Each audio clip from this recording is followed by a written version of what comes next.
Holy shit, we're back. It's Beef Sticks Podcast, and I'm still here, still selling fake doors. And I'm here, and I'm ready to go on a wild ride. Yes. As Cody, the triumphant one, took his own wild ride this week on AEW Dynamite.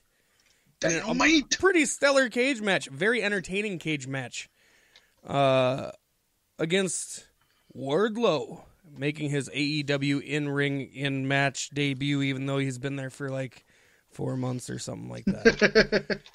His first non-dark match. I like that, though. WWE don't really do that shit, you know what I mean? Not anymore. Not like they used to. No, Yeah. that's fun when they can do that stuff. I like it. And I really like this. They're using these high-caliber matches to build to this match between Cody and MJF. And so on weekly television, just like in the Attitude Era, you're getting these pay-per-view worthy matches every week leading up to this ultimate conclusion. And I don't even think that match has a stipulation on it yet. Yeah, that's kind of... Let's bring that up, because we don't really have anywhere to talk about this, because there's nothing in the news really about this. So it sounds like it was a great match. I didn't watch it. I did see the high spot with the moonsault off the top of the cage. Badass. Mm-hmm. Badass. But did the clip you seen, was it just him on top and then doing it? Well, it showed him climbing up to the top. Okay, yeah, because he was barely there for like 3 seconds before he's like, well, either I die or I don't. Let's go. You can tell he's not comfortable on top. He was like, once I get up there, I'm going down. There's nothing in between. But we got to ask the question, why? Why do we have this big cage match, and why do we have this huge move on a throwaway match with a brand new nobody wrestler when he's got this big build-up to MJF? His match with MJF isn't going to be able to match this. At least not that moonsault spot. See, that's my thought is they got to come up with a stipulation for it now. It can't just be a one-on-one match. But even if they do, what's going to match that moonsault spot? And if they do, it's dangerous and, dare I say, unresponsible to try to do that, to create a move like that and then top. Like, even if they don't, even if they are building up, what is the point of having this match with Wardlow? Like, the psychology isn't there. Every week people are probably sick of me talking about how much I love the psychology. I would understand it more if this was the go-home show for the pay-per-view where MJF wanted Wardlow to beat him down and wear him out before. But no, there's a whole other week yet. Yeah. That's the only thing I don't understand where the psychology is in it. Other than, and I'm not going to lie, I'm taking a little bit from Bully Ray. I read a thing about Bully Ray who talked about how the moonsault was selfish. And before we go any further, I'm gonna preface that Bully Ray said in pro wrestling being selfish isn't a bad thing. So he's not saying it's wrong that it was selfish. But here's his explanation, and I kind of agree with it. You should have saved that for MJF. And that is what it is. He isn't helping MJF by doing that move against Wardlow there. But he's Cody Rhodes, the son of Dusty Rhodes. They're in the ATL, Atlanta, which is Rhodes country. And Cody might just be thinking to himself, I don't know the next time I'm going to be in a cage match in Atlanta. I'm fucking doing this move for me, for my dad, for the Rhodes, because I want to do it. That's not a bad thing, especially for Cody. That's Cody saying, I'm going to take my chance when I get it. Storyline, it is a bad thing, but in pro wrestling, the first person you got to look out for is yourself. And I that's kind of, after he said that, I'm like, that's got to be what Cody was thinking, because I don't see the psychology of doing that in this, of even having the cage match, but let alone a big move like that. But that makes sense. I think for him, and I'm just going to go out and say it the way I feel like it is, as the head EVP, for him to be the guy to go out there to take these risks and to set that bar, and being the as I said, head EVP, because it's not Kenny Omega, and the Young Bucks are a team, so it's got to be Cody at the top of that mountain. beyond Tony Khan, I mean.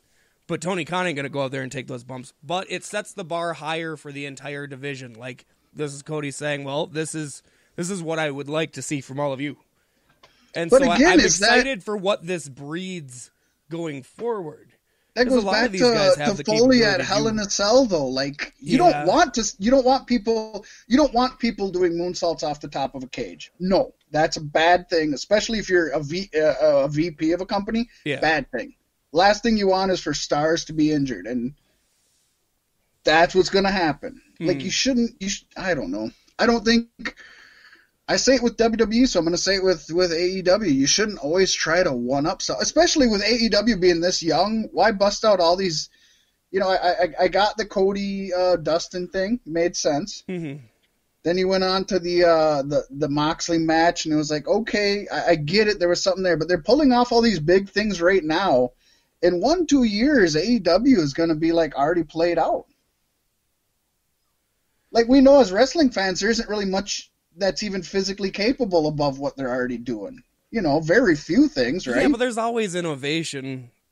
No, there isn't. We've already ran out of shit a long time ago.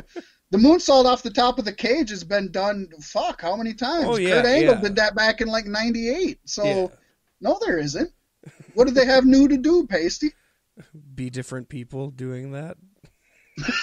I know, that's kind of my point. It's like, why I get that they're right now TNT is sucking their dick, and that's great. That's awesome that we have a company that does that, and they want to please them the same way back in the day Raw during their Attitude Era wanted to please USA and just give them everything they could.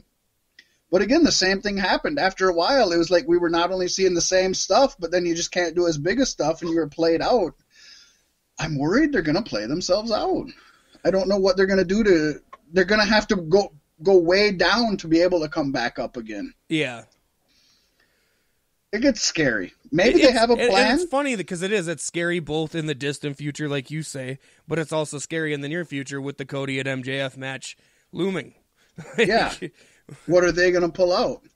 I'm excited to see, though, because AEW has always had a way so far of pulling some shit out. They always do. Every time that you think you don't know how they're going to do it, they do it. See, and this match had some other crazy shit in it, too. Like, apparently MJF's been trying to get Arn to turn on Cody. Yeah. Because Arn's turned on Dusty in the past, and that's just the way things are. Yeah, Arn's turned on everybody. He was a horseman. That's what they did, was just turn on people. Ask Sting about the 7 times that happened to him. And he never learned. But, like, Cody was in the cage, and Arn was, like, talking to him at the door. The escape was nothing in the match. It's pinfall submission. That's it. But which I did love. I read that, and I thought that's awesome. We need more of that. That's what led this to being one of the top caliber cage matches I've seen in recent times. But yeah, MJF is trying to get Arn to stab him in the back, turn on him, do it just like you did his daddy, and then he slammed MJF in the face with the door instead, which leads me to think, the Arn shit is too dead on of a giveaway. But what if at Revolution Brandy's the one? Yeah, she's been trying to reinvent herself after her first run didn't work, and she's been open about it. Her first go at a character failed; it flopped, and she admits it, and she's hit the reset buttons. So I could see that. Yeah, I think it's a solid way to go. It definitely gets her some legitimate heat. Not I'm trying too hard for this heat. Right. And her and MJF, since MJF started with AEW, have had this like weird kind of chemistry, like weird, like jabs at each other, but also kind of like sexual tension. There's that sexual. That's the exact word I was going to use. There's that sexual tension between the two of them. Yep. And so I'm interested to see where that goes. And then the cage itself. And I love the structure. Key advice to Cody. Yes. Key advice to Cody though: always remember Kevin Sullivan. That's all I got to say when it comes to your woman in storylines with other men. Always remember Kevin Sullivan. Macho Man will tell you the same thing. With multiple deaths. Well, yeah, but Machos didn't end up in death. Well, he's dead now, so. Well, okay, I'll give you that. But yeah, no, and then beyond the match itself, which was a lot of fun to watch, and not typical. I mean, there was some typical, like the MJF trying to get involved and everything, but it was good. But the cage itself is awesome, built up with structure at the corner, like the scaffolding structures they use, the Titantron and stuff. And then basically it was 2 panels on each side, so when you hit it in the middle, the cage fucking swung out. Not only that, but there's like probably a good foot gap between the actual ring apron and more cage that just goes down to the floor.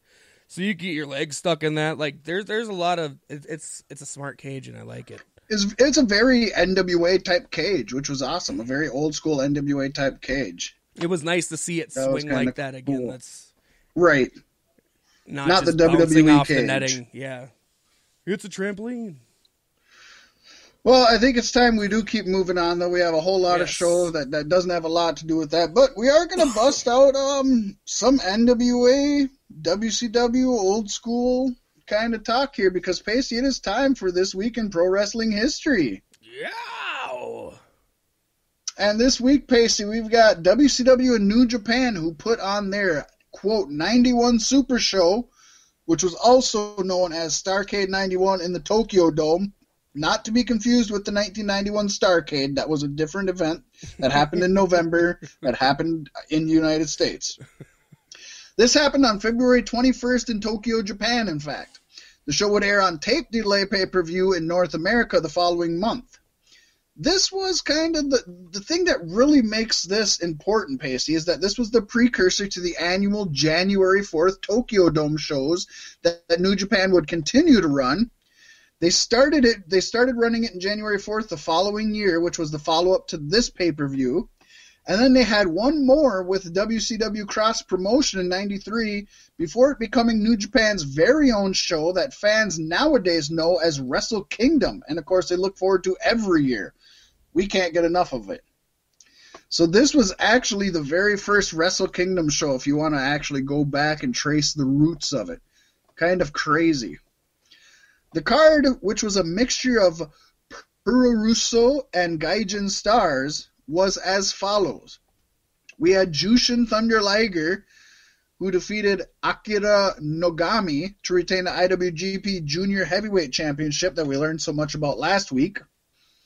Arn Anderson, who we just talked about, and Barry Windham defeated Masa Saito and Masahiro Chono. El Gigante, perhaps the worst pro wrestler in the world, defeated Big Cat Curtis Hughes. The Steiner brothers defeated Hiroshi Hase and Kensuke Sasaki to win the IWGP Tag Team Championships. We had Big Van Vader and Bam Bam Bigelow defeat Ron Simmons and Butch Reed, who at that time were collectively known as Doom. And we also had the Great Muta defeating Sting. Main event, though, Paystee, this is where it gets wild. The IWGP Heavyweight Champion Tatsumi Fujinami defeated WCW World Champion Ric Flair to win the NWA Heavyweight Championship. Now, this is where it gets a little complicated, so pay attention here, folks. Although Fujinami won the match, he did not win the WCW World Championship because after WCW referee Bill Alfonso was knocked out, Ric Flair was backdropped over the top rope by Fujinami. At the time, this was actually a disqualification under WCW rules. Believe it or not, folks, it used to be illegal to throw your opponent over the top rope because it was too dangerous. And then the Royal Rumble was invented. And then Cody Rhodes did a moonsault off the top of a cage. But this was fought under NWA rules, not WCW rules, so there wasn't a DQ because in NWA rules they had already gotten rid of that. But wait, weren't the WCW and NWA world title one and the same, you might ask me, Paystee? Well, no. Well, yes.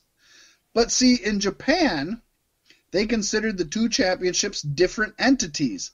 Something that actually WCW would do a few months later when Ric Flair left for the WWF and took the belt with. Anyway, a few months later, New Japan referee Tiger Hattori counted the fall for Fujinami after a grounded Cobra twist roll-up and then presented the WCW title